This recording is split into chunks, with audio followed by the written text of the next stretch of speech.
So going to try and get this thing looking a bit better. I'm only going to spend 20 minutes on it for now. You can see not the greatest light, but I've got this plate here, and as I can't drill through the top because don't want to take this off, I've bought some short stubby marker pens, the right width, to go in and just leave hopefully a perfectly central dot, which we can then drill through and take it from there. But I just want to give it a quick swank up first.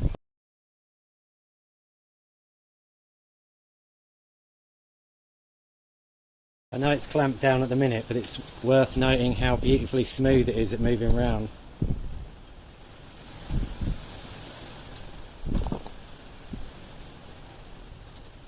I'm not sure it's on a perfect level here, so that probably may be a problem. It will have to be perfectly level, or it'll be wanting to, because the slip ring bearings, whatever you call them, are so good,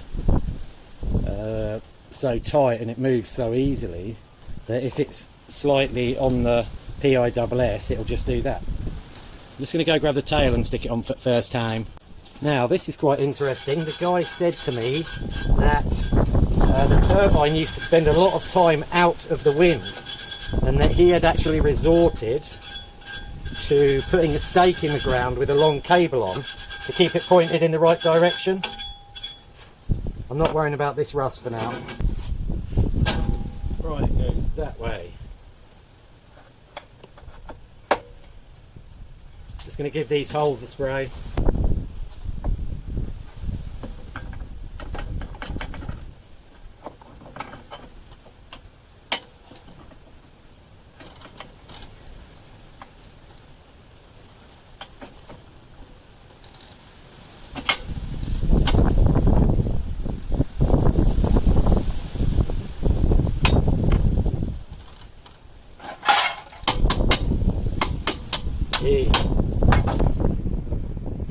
Whoops. Will it furl? Let's get the tripod. So you can see the tail there. Now look at the angle of this.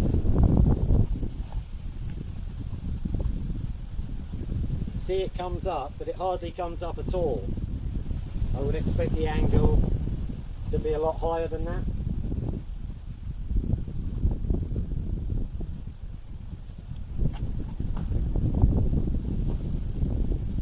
Get me with the angle? I would expect it to be the end of the tail to be, this bit to be up here. It doesn't look like the angle is high enough, so maybe that was what was causing his problem. May need to make a modification to that.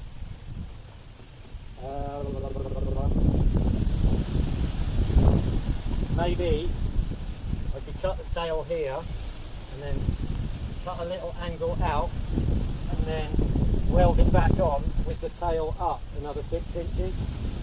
So that is an option.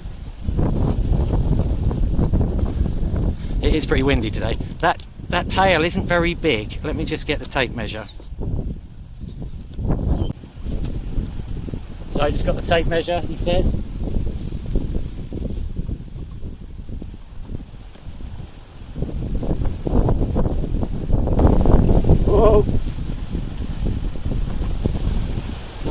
From the bolt, the swivel bolt, that is 170 centimetres, 5 foot 7 inches. Whee! Woo! Yeah, baby! Right, the tail, which is trying to misbehave, 64 centimetres, 25 inches. I'll get in the way of the wind and it'll come back. And that is a paltry 41 centimetres, 16 inches. So yeah, but that's a bit of a better look at the tail. I think that is going to need modifying, because like I say, the angle it's going up at is virtually nothing. As far as I was aware, it's supposed to go up at least 10 or 15 degrees, so that when it swings round, the whatever it is has a lot of work to do, and that's how it pulls it out the wind. Right, well that answers my questions on these things. They are the tail stop devices. There's one there and one there, so that when the turbine fully furls, it will touch But I mean, that is going to need modification, the tail. That's definitely feels too flimsy for that size turbine.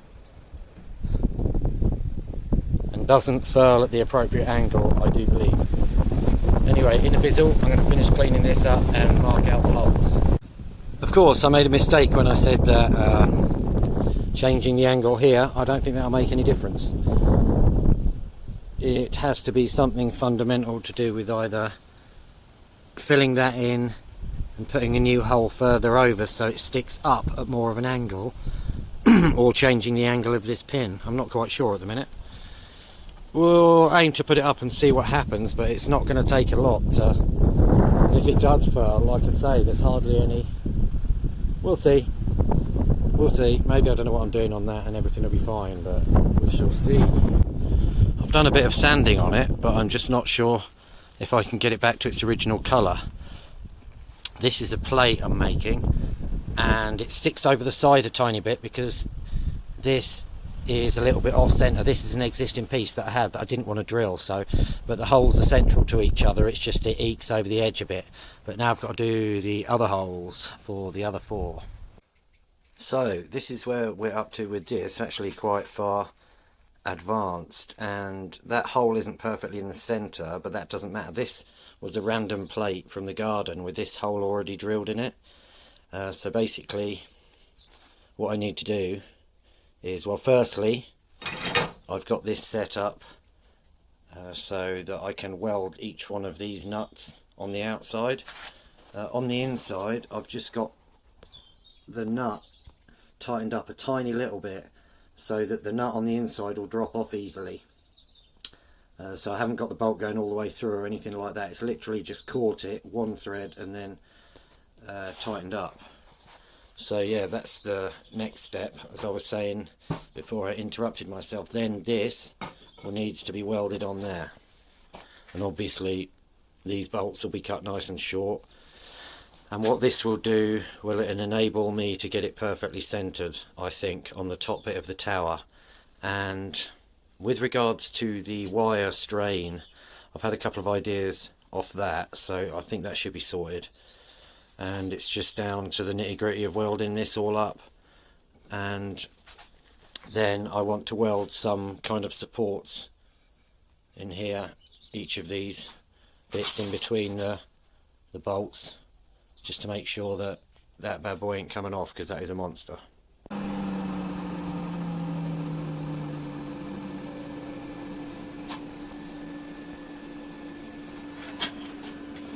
Turn the welder off. So that's all the bolts stuck to, just to show you how they're going to be. The nuts, sorry, and then the bolts will just poke through a tiny little bit. Let me show you. Hang on. So we'll have 3 bolts at the top and 3 bolts at the bottom that will just stick through and just make contact with the tower pipe, and we can get everything lovely and solid.